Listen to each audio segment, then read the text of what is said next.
Sitting on the shores of Canada's Lake Bernard, the village of Sundridge, Ontario, is known locally as the Pearl of the North. This region has a long history of logging.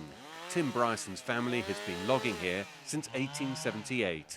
But the challenges for the industry have mounted in recent years. Certainly the 2009, kind of global recession was the housing crisis that happened in the States, reverberated all around the world. And ever since then, it's been, it's been tough for sure. The industry is big business. Last year, Canada exported some $15 billion worth of lumber and other sawmill products to the US. But over the last decade, several Canadian mills have moved their operations to the US, hollowing out Canada's output. Against that backdrop, there's a further challenge: the trade dispute between the US and Canada. Tariffs on Canada's lumber exports to the US threaten to undermine the industry. I think it's an existential threat to rural communities all over Canada. Sometimes you go north and they're just one-horse towns. The whole town's built on the forest industry. It's not just the logger or the sawmill, but then, it's the restaurants. It's hard to understand the actual impacts, Down Main Street, the tariff threat is causing concern.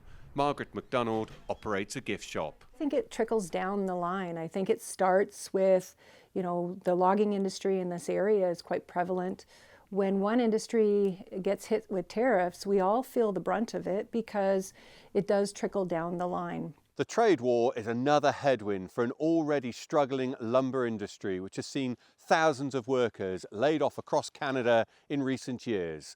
But Bryson believes the tariff threat also provides an opportunity. That's because Canada also has a housing affordability crisis, with much of the younger generation priced out of the market. We have more room here in Canada than just about any place in the world, and more wood to build houses with. Yet we have a housing crisis, There's an opportunity for us to build and, kind of nation build housing. And yeah, I think it is time for us to just really look in the mirror and start, fixing our own problems here. In the meantime, Bryson continues the hard work of logging, but he's hopeful that at some point demand for his products will increase significantly within Canada's borders. Dan Williams, CGTN, Sundridge, Canada.